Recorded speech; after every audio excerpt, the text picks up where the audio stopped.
మనకి సోదరుడు చెప్తుంది మాట ఏమిటంటే బొట్టు. ప్రపంచంలో ఎవరు ధరించినటువంటి మనం ధరిస్తున్నాం బొట్టు. ఎందుకు ఆ బొట్టు వల్ల ఏమిటి ప్రయోజనం? భౌతిక ప్రయోజనం ఉండదు, అంతర్ ప్రయోజనం సరే పక్కన పెడితే భౌతిక ప్రయోజనం ఏమిటి? నువ్వు చక్కగా అలాంటి బొట్లు పెట్టి వస్తే ఎంత అందమైన స్త్రీనైనా వేరే మన వాళ్ళు వేరే దృష్టిలో చూడలేడు, నమస్కారం పెట్టుకోవాల్సింది. అవునా? ఇంకంతకంటే ఏం కావాలి నిదర్శనం చెప్పండి? లేదు, ఒక బొట్టు పెట్టుకొని వ్యాపారం చేస్తున్న ఆయన దగ్గరికి పోయి కూడా వ్యాపారం మోసం చేసినా కూడా ఆయన నువ్వు మోసగాడమని అనలేదు డైరెక్ట్గా. అంత గొప్పతనం ఉంది బొట్టులో. ఇప్పుడు మేము ఉండొచ్చు బొట్టు పెట్టుకొని కూర్చున్నాం అనుకో, అయ్యగారు ఏమనుకుంటారు? అయ్యగారు అంటే మనకు తెలుసు కదా, అయ్యగారు అంటే బ్రాహ్మణుడు, అది కులం, కానీ అయ్యగారు అనుకుంటారు. ఏంది బొట్టుకంత మేమా? బొట్టు పెట్టుకొని ఒక మాట ఏది చెప్పడానికి ప్రామాణికంగా తీసుకున్నాం. బొట్టుకి భౌతికమైన ప్రయోజనం ఏది? అంతర ప్రయోజనం ఏమిటంటే ఇక్కడ ఆగ్నేయ చక్రం ఉన్నదయా, ఆత్మ యొక్క స్వరూపం అక్కడ ఉన్నది, దాన్ని నువ్వు ఆరాధించుకో. ఇది మూడో నేత్రం ఉన్నది, నువ్వు ఈ రెండు నేత్రాలు మూస్తే మూడో నేత్రం తెరవబడింది. అట్లాంటి జ్ఞానం జ్యోతి అక్కడ ఉన్నది, ఆ జ్యోతికి నువ్వు నమస్కరించుకొని పెట్టుకోవాలని చెప్పి దానికి ఒక సిస్టమ్ ఉంది. అందుకని మన భౌతిక మన శాస్త్రాలన్నీ ఇహము పరము రెండు రకాలుగా మనం ప్రయోజనం పొందాలి, ఒక రకం కాదు. అలా రెండు రకాల ప్రయోజనాన్ని ప్రయోజించినంటే మనకి ఈ విధంగా మనకి చేయడం జరిగింది. ఎంత సిస్టమ్ అంట మనకు అట్లాంటి సిస్టంలో నుంచి అద్భుతమైనటువంటి సంస్కృతి సాంప్రదాయాలు, అంత స్త్రీమూర్తిని తల్లిగా భావించేటువంటి సంస్కృతి మన ప్రపంచం అంతా ఏం చెప్తుందంటే భార్యను తప్ప మిగతా ఎవరిని అందరినీ, భార్యను తప్ప మిగతా అందరిని తల్లిగా భావించే సంస్కృతి మన. ఒక భార్యను కూడా ఒక సందర్భంలోనే భార్య, మిగతా సందర్భంలో మనకు శాస్త్రం చెప్తుంది గోకేశు మాత శైనేశు రంభ, సలాలు ఇచ్చేటప్పుడు మంత్రిగా, అన్నం పెట్టేటప్పుడు తల్లిగా, ఆదరించేటప్పుడు స్నేహితుడుగా, ఎక్కడో రూమ్లో భార్యగా అని చెప్పింది మన శాస్త్రం. కానీ ఇతర మతాలు ఏమిటంటే వాళ్ళు స్త్రీని అలా భావించే పరిస్థితులు లేవు. మన సంస్కృతి ఒప్పుకోవాలి కాబట్టి ఇట్లాంటి భారతీయ సంస్కృతి అంతా ప్రపంచ శాంతిని కాంక్షించేటువంటిది. మన మంత్రాలు ఉన్నాయి, లోకా సంస్థ సుఖినోభవం, సర్వేజన సుఖినోభవం. సర్వేజన సుఖినోభవం అంటే ఏమిటి? ఫలానే నేను లెమనే బాగుండాలి, శ్రీనివాసరావు గారు బాగుండాలి, నారాయణ స్వామి బాగుండాలని లేదు. అందులో సర్వేజన సుఖినోభవంతు అంటే సర్వజనులు సుఖంగా ఉండాలి, సంతోషంగా ఉండాలి, శాంతిగా ఉండాలి, ఆనందంగా ఉండాలి. అంతటితో ఆగల జనుల వరకే సుఖంగా ఉండటం ఏమిటి? లోకా సంస్థ సుఖినోభవం అంటే లోకం మొత్తం సుఖంగా ఉండాలి. లోకం మొత్తం అంటే ఏమిటి? సర్వజీవులు సుఖంగా ఉండాలి, స్వేచ్ఛగా బ్రతకాలి, ఆనందంగా జీవించాలి అని చెప్పి మన వేద మంత్రాలని మనకి ఇలా మనకి సందేశం ఇస్తుంటే ఇవన్నీ వదిలేసుకొని మనం పోవడం అనేది తప్పు పద్ధతి కాదు. పోవటం వల్ల అక్కడ ఏదైనా బాగుంటే మంచిదే, అక్కడ ఏమీ లేదు. అందుకని లేదంటే పోయి మన అందరం మళ్ళీ ఇబ్బంది పడటం ఎందుకని చెప్పి ఆ విధానంలో మన వాళ్ళు మనకి కృషి చేస్తా ఉన్నారు. సరే, ఇవన్నీ ధర్మాలు ఎక్కడికొస్తే ఈ రోజు యొక్క కార్యక్రమంలో మళ్ళీ మనం ప్రయాణం చేసినట్లయితే ఈరోజు ముక్కోటి ఏకాదశి అంటే ఇంకా చెప్పుకున్న ధర్మాలు అంటే అవి కొన్ని పాత్రకు వాటి ధర్మాలు. కానీ ఇప్పుడు మనం పోయేది ఏంటంటే విశ్వం మొత్తం మనమే తిరుగుతాం, మన శాస్త్రాలంటే ఏ చదువుతున్నాం. విష్ణు అంటే ఎవరు అనే దాంట్లో మనకు ప్రయాణం చేయాలి. ఈరోజు కార్యక్రమం స్వామివారు కదా, మరి స్వామి అందరికీ ఒకసారి కనపడాలి. అవును, కాబట్టి విష్ణుమూర్తి అనేది మనం తీసుకుంటే మనకు విష్ణు సహస్రనామాలు, అనేక రకమైన మనకు అష్టాదశ 18 పురాణాలు, ఇవన్నీ కూడా హరిహరులు ఇద్దరిని బాగా కీర్తిస్తా ఉన్నాయి కథానాయకులు. అందుకటి విష్ణు యొక్క తత్వం అంతా కూడా వైష్ణవం అని, శివతత్వం అంతా కూడా శైవం అని, అమ్మవారి తత్వం అంతా శాక్తేయం అని, ఇట్లా మనకి 3 శాఖలుగా విభజింపబడి మనకి కొనసాగుతా ఉంది.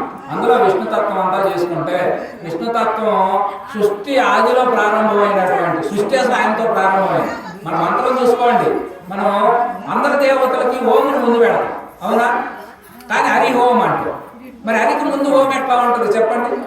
అంటే ఓంకారంతో సృష్టి ప్రారంభమైంది, కానీ హరి సృష్టికి ముందే ఉన్నాడంట, అందుకే హరి హోమం అంటాం.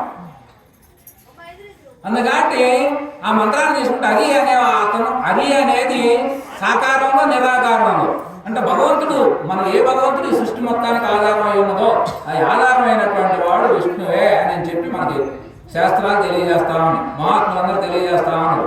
అందులో భాగంగానే మనకి 5250 సంవత్సరాల క్రితం మహాభారతం జరిగిన ఘట్టం పురస్కరించుకొని మహాభారతం యుద్ధం అయిపోయిన తర్వాత శ్రీకృష్ణ భగవానుడు ధర్మరాజు పట్టాభిషేకం చేసి తర్వాత అంతా కూడా ప్రశాంత వాతావరణం వస్తే కృష్ణ భగవానుడు అక్కడే ఉన్నాడు కొన్ని రోజులు ఉండి ఒక రోజు ఇట్టే హాల్లో పెద్ద కుర్చీలో కూర్చొని నెమ్మదిగా కూర్చున్నాడు స్వామి. కూర్చున్న తర్వాత ఉన్నట్టుండి ఒక ఆలాపన కలిగింది. ఆయన ఆలాపన ఏం కలిగింది? భీష్మాచార్యులు అప్పుడు పాపం అంబశయనం మీద పడుకున్నారు. రోజులు దాటింది, ఒళ్ళంతా తూట్లు పడగొట్టింది మనవుడు. అందుకని అంబశయనం మీద ఉన్నాడు. ఆయన ఉత్తరాయణ పుణ్యకాలం వస్తే శరీరాన్ని వదిలిపెట్టాలని, ఎందుకంటే ఆయన స్వచ్ఛంద మరణం కలిగినటువంటి వాడు భీష్మాచార్యులు. ఇంతవరకు ఆ మరణం ఎవరికి లేదు. అంటే ఆయన ఇష్టం వచ్చినప్పుడు ఆయన వద్దనుకున్నప్పుడు శరీరాన్ని వదిలిపెట్టి పోగలరు. అట్లా పోయేటువంటి మరణం వాడు తండ్రి గారు ఇచ్చారు. ఆ వరం ఆయన పొందరు. ఆ వరం చేత ఆయన అలా ఉంటే కృష్ణ భగవానుడు దేహంలోనే ఉన్నాడు. కానీ ఆయన సూక్ష్మ శరీరం ద్వారా భీష్మాచార్యులు పాపం మరి ఒళ్ళంతా పోయింది కదా, గాయాలు పాలైంది. అందుకని ఆయన ఒక్కసారి నారాయణాన్ని మనసులో కలుస్తున్నాడు. ఎందుకంటే శ్రీమన్నారాయణ భక్తుడు ఆయన. కృష్ణుడు ఆయన అంశతో వచ్చిండు ఆయనేనని ఇది కూడా తెలుసు. అసలు ఆయన స్టోరీ అంతా చెప్పేది మన భీష్మాచార్యులు. కానీ ఆ రకంగా వస్తే ఆయన అనగానే కృష్ణుడు ఈ దేహంలో ఉండి దేహం వేడే ఉంది, కానీ ఆయన ఆడికి పోయొచ్చు. పోయి చూసి వచ్చాడు. చూసి వచ్చి ఆయన నొప్పులు తగ్గించాడు. వచ్చిన తర్వాత వెంటనే ధర్మరాజు రెడీ అయ్యి బయటకు వచ్చి ఏం బావా ఏంటి ఎలా ఉన్నావు, ఏదో సింతాకాంతుడుగా ఉన్నావు అన్నాడు. ఏం లేదయా భీష్మాచార్యులు పిలిస్తే పోయొచ్చిన. అదే నువ్వు వేడే కూర్చున్నావు కానీ వేడే ఉన్నా కానీ పోయొచ్చా, కానీ భీష్మాచార్యులకి శరీరం విడిచిపెట్టే టైం అయింది, మీరందరూ పదండి అక్కడ ఆయన దగ్గర పోవాలి అని చెప్పి తీసుకొచ్చాడు. ఎందుకు తీసుకొచ్చిండు? భీష్మాచార్యులు 257 సంవత్సరాలు జీవించారు. ఆయన అద్భుతమైనటువంటి సత్యవ్రతాన్ని పాటించిన వాడు, ధర్మనిష్టను పాటించిన వాడు, జీవితంలో అపజయం లేనటువంటి వాడు. మాట అంటే ప్రాణమైన వదిలేస్తాడు కానీ మాట తప్పడు. అట్లా అఖండ బ్రహ్మచారి, గొప్ప తపస్సంపన్నుడు, గొప్ప విష్ణు భక్తుడు. ఇవన్నీ లక్షణాలన్నీ ఆయనకు ఉన్నాయి. కాబట్టి ఆయన ఉన్నట్టుగా శరీరం వదిలిపెట్టే టైం ఆయన వదిలిపెట్టిండు అనుకో, మరి ఆయనలో ఉన్నటువంటి అనుభవాలు, ఆయనలో ఉన్న నీతి, అవన్నీ ఎవరికి ఎట్లా మనం దర్శించగలం? ఈ దేహం ఉంటేనే కదా, ఈ దేహం ద్వారానే ఇవన్నీ మనం బలగలుగుతున్నాం. దేహం లేకపోతే మనం బలకలేము. కాబట్టి దేహం అనేది విడిచిపెట్టి ఇబ్బంది అవుతాయా? కాబట్టి భీష్ముని దగ్గరికి వెళ్దామండి, ఆయన అనుభవపూర్వకమైన నీతులని చెప్తారని తీసుకొచ్చి శ్రీకృష్ణ భగవానుడు చాలా పెద్ద స్టోరీ, నేను ఒక సంక్షిప్తం పోవాలి, ఎందుకంటే 5 నిమిషాలు నీకు టైం అంటారు. కాబట్టి తీసుకొచ్చిన తర్వాత ఆయన ఏమన్నాడంటే, భీష్మ పితామహ మీ మనవాడికి ఒకసారి ఆ నీతులన్నీ బోధించవయ్యా అన్నాడు. నీతులంటే మనకు శాంతి పర్వం 14,500 శ్లోకాలతో ఉంటుంది. అనుశాసనకు పర్వం ఒక 13,000 శ్లోకాలు ఉంటుంది. ఈ మొత్తం భీష్మనీతులే ఉంటాయి. అందులో చెప్పిన తర్వాత ఆయన అనేక రకమైనటువంటి నీతులన్నీ బోధిస్తాడు. బోధించి అన్ని శివసహస్రనామాలు కూడా అందులో భాగంగానే వస్తాయి. కృష్ణుని ద్వారా శివసహస్రనామాలు చెప్పిస్తాడు. ఇవన్నీ అయిపోయిన తర్వాత ధర్మరాజు ఇంటికి పోయేటప్పుడు ఆయన ఏమన్నాడంటే, తాత ఎన్నో నీతులు చెప్పావు విన్నా, కానీ సృష్టిలో ధర్మ దైవం ఏదో రకరకాల పేర్లు చెబుతా ఉన్నారు. ఒక ఆయన రాముడు అంటాడు, ఒక ఆయన ఏదో అంటాడు, ఒక ఆయన ఏదో అంటాడు, రకరకాల మూర్తుల పేర్లు చెప్తా ఉన్నారు. కానీ అసలు ధర్మ దైవం ఏది? ఈ సృష్టి మొత్తానికి ఆధారమైన దైవం ఏది? నీ స్వానుభవం ద్వారా నువ్వు నాకు తెలియజేయవా తాత అని చెప్పి ఆయన పాదాలు పెట్టుకొని వేడుకుంటే ఆయన అన్నాడు, నీ ఎదురుగానే అంత కృష్ణ భగవంతుని పెట్టుకొని నువ్వు నన్ను అడుగుతున్నావేమా? ఆయన అడిగితే ఆయనే చెబుతాడు కాదా అన్నాడు. అప్పుడు కృష్ణుడు అవి నా గురించి నేను చెప్పుకుంటే బాగోదు, పైగా నువ్వు అనుష్ఠానమూర్తి, అనుభవజ్ఞుడు, నువ్వు ఏది చెప్తే అది ఇంకా మోహంగా ఉంటుంది. కాబట్టి నీవే చెప్పాలి. అంతేకాదు నీ జీవితంలో ఏదో భీష్ముడు అనగానే యుద్ధాలు లేకపోతే బ్రహ్మచర్యం ఏదో సత్యవ్రతుడు అంతవరకు సరిపోదు.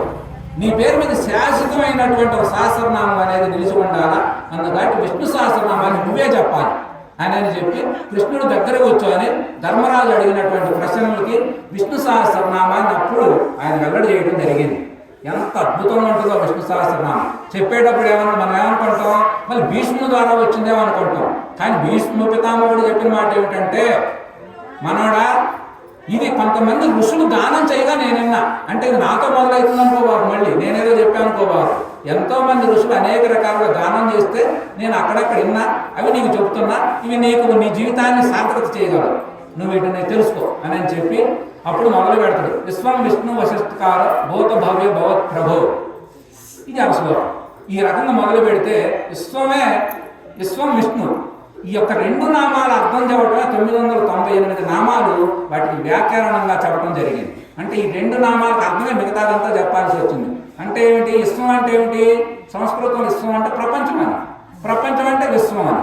అంటే ఏమిటి? ఈ భూమండలం అసలు ఏమిటి? ముందు విశ్వం గోళాల సంగతి తీసేద్దాం. బ్రహ్మాండాలు, ఈ భూమి ఏమిటి, ఈ భూమి మీద ఈ నీరేమిటి, ఈ పంచభూతాలు ఏమిటి, అందులో మన దేహాలు ఏమిటి, ఇవన్నీ ఎలా పుడుతున్నాయి, ఎలా పెరుగుతున్నాయి, వీటన్నిటి కారణం ఏమిటి అనే ప్రశ్న మనందరికి వస్తుంది. కానీ మనం దాన్ని లోతుగా పట్టించుకోవాలి. కానీ అలా వచ్చిన ప్రశ్నకి వెంటనే సమాధానం ఏమిచ్చాడంటే, ఈ ప్రపంచం ఏమిటి, విశ్వం ఏమిటి అనగానే విశ్వం విష్ణువు అన్నాడు. అంటే విశ్వం మొత్తానికి ఆధారమైన వాడు విష్ణువు. విష్ణు సర్వాధారి, సర్వాంతర్యామి, సర్వసాక్షి, సచ్చిదానందమూర్తి. ఆయన యొక్క సిద్ధి విలాసం కోసం ఇదంతా ఏర్పాటు చేసుకుంటుంది. అందులో ఇవాళ ముక్కోటి ఏకాదశి ఏమిటి కారణం అంటే, ముక్కోటి ఏకాదశి అని స్వామివారు 4 నెలలు నిద్రలో ఉంటే ఈరోజు ఆయన మేలుకుంటున్నాడు. వాస్తవానికి ఆయన నిద్రపోతున్నాడంటే కాదు, అది యోగ నిద్ర, నిర్నిద్ర, యోగ నిద్ర అంటారు. యోగ నిద్ర అంటే ధ్యానం చేసేవాళ్ళు తెలిసింది ఆ నిద్ర ఏమిటి. మనం కూడా స్వప్నంలో ఉంటాం. స్వప్నంలో ఏం జరుగుతుందో తెలిస్తే స్వామివారి యోగ నిద్ర ఏదో తెలిసింది. ఆయన యోగ నిద్రలో నుంచి మేల్కొంటే మరి ఉత్తరద్వార దర్శనానికి ప్రత్యేకత ఏంటంటే, స్వామివారి విరాట్ స్వరూపంగా ఉంటాడు. విరాట్ స్వరూపం అంటే ఇటు మళ్ళీ ఉన్నాడు. ఆయన కళ్ళు ఇటు చూస్తున్నాయి, ఇటు చూస్తున్నాయి. అందుకని ఏ భక్తులైనా ఏమనుకోండి, మన బాగానే ముందు స్వామివారి మనకు దర్శనిస్తే బాగుంటుంది అనుకుంటాం. అందుకని ఉత్తరం వైపు నుంచి స్వామివారి దర్శించుకోవటమే ఈ ప్రత్యేకత ఉత్తరద్వార దర్శనం. అదే ఎదురుగా వచ్చిన అనుకో, ఆయన అటు మళ్ళీ లేడుగా, తూర్పు మళ్ళీ ఉన్నాడు. కానీ ఆయన తలని పెట్టుకుని పడుకున్నాడు. అందుకని ఆయన వచ్చిన వాడికి దర్శనం కోసం, పైగా ఈరోజు ఆయన నిద్రలేస్తుంటే దేవతలందరూ బయలుదేరారు ఆయన దర్శనం కోసం. దేవతలందరూ బయలుదేరారు ఆయన దర్శనం కోసం. మరి అట్లాంటి మానవులు మనం ఎటు వైకుంఠం బాల్యం. కనీసం ఇప్పుడున్న మన రామచంద్ర ప్రభువు నన్ను, ఎందుకంటే ఈయన ఆయనని మన శాస్త్రం చెప్తుంది కదా. అందుకని రామచంద్ర ప్రభువు ఈయన పట్టుకుంటే ఈయన ద్వారా ఆయన పట్టుకోవచ్చు, ఆయన ద్వారా మొత్తం విశ్వాన్ని పట్టుకోవచ్చు. అందుకాటి ఇట్లా పట్టుకోవచ్చు అని చెప్పి మనకు విష్ణు సహస్రనామం అనేక రకాలుగా 1000 నామాలతో ఎంత చక్కగా పొదిగారు. ఎంత వజ్ర వైడూర్యాలు పొదిగినట్టుకుంటుందమ్మా. మహాభారతం 1700 శ్లోకాలు, భారతాన్ని భగవద్గీత 700 శ్లోకాల్లో తీశారు. కానీ 700 శ్లోకాలు భగవద్గీతలో నుంచి మనకు విష్ణు సహస్రనామం 108 శ్లోకాల్లో తీశారు. ఎంత అద్భుతం! ఇట్లాంటి గంధం ప్రపంచంలో ఎక్కడా లేదు. నువ్వు భగవద్గీత విష్ణు సహస్రనామం పరిశోధన చేస్తావు. ఏమిటి భాషా కాఠిన్యం ఏమిటి, ఇందులో ఉన్న గొప్పతనం ఏమిటి, అసలు ఇది ఎట్లా సాధ్యం అవుతుంది, అసలు దాన్ని పట్టుకుంటే ఆ దర్శనం విశ్వదర్శనం ఎట్లా అవుతుంది, ఏమైనా ఉన్నది భావకథలికి అంత పరిశోధన గ్రంథం, అంత లోతుగా అధ్యయనం చేయగలిగిన గ్రంథాలు అవన్నీ మనం చదువుకోవాలి. వాటిలో ఉన్నటువంటి తెలుగు తాత్పర్యాలతో అర్థం చేసుకోవాలి. వాళ్ళు చాలా మంది పెద్దవాళ్ళు మనకి వైశాఖ కుటుంబాల వాళ్ళందరూ విపరీతంగా విష్ణు సహస్రనామం పారాయణం, భగవద్గీత పారాయణం చేస్తూ ఉంటారు. రహస్యంగా మీ అందరికీ చెప్పిన వాళ్ళందరూ చేయబెట్టి హాయి ఉంటారు, కుటుంబాలు కలకలాడుతూ ఉంటాయి. మీరు కూడా ఆయన పూజలు చేసుకోండి. స్వామి మనం స్వామికి ఎవడు కాదు, స్వామికి మనం దూరంగా ఉండాల్సిన పని లేదు. ఆఖరి గుళ్ళోకి రాకుండా కూడా స్వామివారిని దర్శించవచ్చు. అట్లా పూర్వకాలంలో అసలు జరిగినటువంటి ఏంటంటే, మన విధానంలోనే ఒకప్పుడు బ్రాహ్మణుడు లేకపోతేనేమో దేవాలయాలు నడవు, బ్రాహ్మణుల వల్ల ఆటంకమైంది. అసలు ఈరోజు ఈ మార్పులు ఇవన్నిటికీ మన పెద్దలు చేసిన తప్పులకి మాలాంటి వాళ్ళు బాధపడుతున్నాం. వాళ్ళంతా కూడా కుల విభజన చేసి అంటరానితనం అని చెప్పి రకరకాల అంటలు కట్టి దూరం చెప్పి పెట్టారు ఒక టైంలో. అవన్నీ దానివల్ల ఏమైంది, ఎవడొకడు వచ్చిండు సేవ చేసిండు, ఇలా మళ్ళీ పోతే ఇలా మళ్ళీ అవన్నీ మనం ఎత్తుకోలేక అలాడడం. కాబట్టి అట్లాంటివి కాకుండా మనం సమతా భావనతో, ఐకమత్యంతో, ఏకాత్మ భావనతో అందరం కూడా మా దైవానికి ఎవరు అన్నిగా వేరు కాదు అనేటువంటి భావన మనందరం కలిగి సామూహికమైన కార్యక్రమాలు చేసుకోవాలి, అందరం కలిసి చేసుకోవాలి.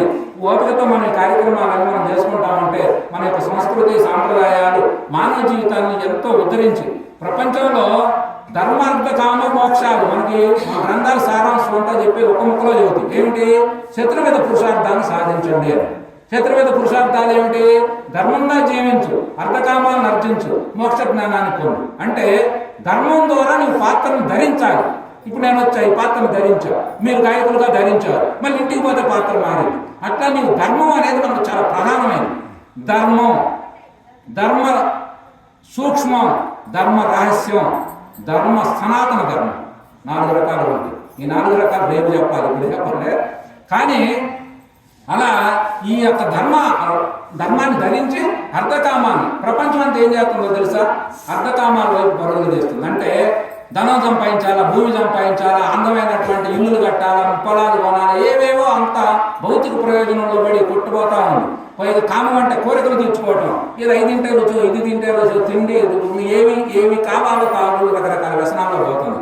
కానీ మన భారతీయ సంస్కృతి మనకి ఇచ్చింది ఏమిటో తెలుసా? ధర్మంగా జీవించాలి, మోక్షాన్ని పొందాలి. ఈ రెండు ప్రపంచంలో ఎవరికీ తెలియదు, మనకు తప్ప. అట్లాంటి ధర్మ మోక్షాలను ఇచ్చినటువంటి మనకి ఋషులు ఎంతో గొప్పవారు. అలా అందుకనే ధర్మంగా జీవిస్తూ అర్ధకామాలను మనం అనుభవిస్తూ అన్ని అనుభవించమంది. నేను అర్ధకామాలను నేను సంపాదించొద్దయా, నువ్వేం కోరికలు తెచ్చుకోవద్దని చెప్పలా. కోరికలన్నీ తీర్చుకో, కానీ మళ్ళీ బయటికి రావాలి. మరి నువ్వు పోతే లోన పోతే అభిమన్యులాగా. అందుకని మోక్షం అంటే ఏమిటి? బంధ విముక్తుడు కావాలి, స్వేచ్ఛాజీవి కావాలి. అలా స్వేచ్ఛాజీవి కావటానికి, బంధ విముక్తుడు కావటమే మోక్ష జ్ఞానం అని చెప్పి మనకు తెలియజేస్తా ఉన్నారు. అట్లాంటి మోక్ష జ్ఞానాన్ని పొందేటువంటి రహస్యం మన భారతీయ ఋషులు మనకు కనిపించారు. కాబట్టి ఆ ఋషితత్వాన్ని మనం అర్థం చేసుకొని మనం ఆ విధంగా జీవించి మన జీవితాన్ని తరింపు చేసుకోవాలి. కాబట్టి ఆ విధానంలో మనం నడుచుకోవాలంటే మన ఆలయాల గురించి మనం కొంత తెలుసుకోవాలి. సరే, తెలిసినా తెలియకపోయినా మీరు ఈ కార్యక్రమాన్ని ఈ విధంగా చేసుకుంటా ఉంటే తల్లి, ఎందుకంటే లోకంలో ప్రచారం వల్ల ఏం ఒరిగేది ఏం లేదు, కానీ కొంత ఉంది. కానీ మాట చెప్పే కంటే పని వల్ల చాలా ఉపయోగం. తల్లిదండ్రి పిల్లలకు చెబితే ఎందు చాలా మంది వాళ్ళేమో తినలేదంట. కాదు, తల్లిదండ్రి నడుచుకుంటే పిల్లలు ఖచ్చితంగా నడుచుకుంటారు. తల్లిదండ్రులు నడుచుకోలేదండి, పిల్లలు ఎట్లా నడుచుకుంటారు? ఈరోజు సమాజం పాడవుతుందంటే కారణం ఏంటో తెలుసా? పెద్దల వల్లే. పిల్లలకేం తెలుసు? పెద్దలు ఏం చేస్తున్నారు, పిల్లలు అదే చేస్తున్నారు. ఇంకొద్దిగా ఎక్కువ చేస్తారు అవసరమైంది. అందుకని అందులోంచి బయటకు రావాలంటే పెద్దలు అనేది మంచి ప్రవర్తన కలిగి, మంచి విధానం కలిగి, మనకు పెద్దలు పూర్వకాలం నుంచి అసలు ఎలా జీవించారు, ఆ జీవితాన్ని మనం ఎట్లా తీసుకుపోవాలి, అప్పుడున్నటువంటి సనాతనమైన దానిని ఇప్పుడున్న అధునాతనకు జోడించి మూలాలు చెడకుండా నడవాలి. అర్థమైందా? పాట ఇప్పుడు కొత్త రసం చేసుకో, కానీ రాగం అదేగా. రాగం చెడిపోకూడదు, తాళం పోకూడదు, ఆరోహణలు అవరోహణలు దెబ్బతినకూడదు, నువ్వు సాహిత్యం ఏదైనా పాడు. అలా నడుచుకోవాలని చెప్పి మన వాళ్ళు అంతా తపన చెందుతా ఉన్నారు. ఆ తపనకు తగ్గట్టుగా కొంత నడుస్తున్నాం. ఇది ఒక వైపు చెప్తున్నాం, కానీ ఇంకా మెరుగైన జీవితాలు వస్తే బాగుంటాయని చెప్పి కోరుకుంటున్నాం. అలాంటి మెరుగైన జీవితం ఆ యొక్క శ్రీమన్నారాయణమూర్తి ఆయన యొక్క నామాన్ని పట్టుకోండి. దాన్ని మించిన నామమే లేదు. హరినామం, శివనామం, అమ్మవారి నామం స్వామి నామాన్ని పట్టుకుంటే స్వామి ఎక్కడున్నా వస్తుంది. ధ్రువుడు 6 సంవత్సరాలు వయసు నామాన్ని పట్టుకున్నాడు. ఎవరు? నారద మహర్షికి ఉపదేశం చేసిండు. ఓం విష్ణవే నమః పట్టుకున్నాడు. 6-7 రోజుల్లో స్వామి వైకుంఠం నుంచి గర్భంలో పెట్టుకుని వచ్చాడు. ప్రహ్లాదుడి వయసు అంతా 8 ఏళ్ళు. సో మనందరికీ తెలుసు ఆ కథ కదా. మార్కండేయుల వయసు అంతా 16 సంవత్సరాలు. శివుడు వేముడిని కూడా ఒక పోటు పొడిచాడు, వదిలిపెట్టి నా భక్తుడైతే నువ్వేందని. అట్లా ఎంతోమంది భక్తుల చరిత్రలు ఉన్నాయి, మనకి జ్ఞానుల చరిత్రలు ఉన్నాయి. ఎంతోమంది జీవితాలు దారపోసారు అందులో ప్రజలకి మంచిని అందించడం ఎట్లా. అట్లా ఎంతోమంది మహాత్ములు వారి యొక్క అడుగుదాడలో మనం నడుచుకోవాలి. ఆ యొక్క శక్తిని, భక్తిని ఇవన్నీ మనకు కలిగించి ఆ యొక్క శ్రీమన్నారాయణమూర్తి అవతారంగా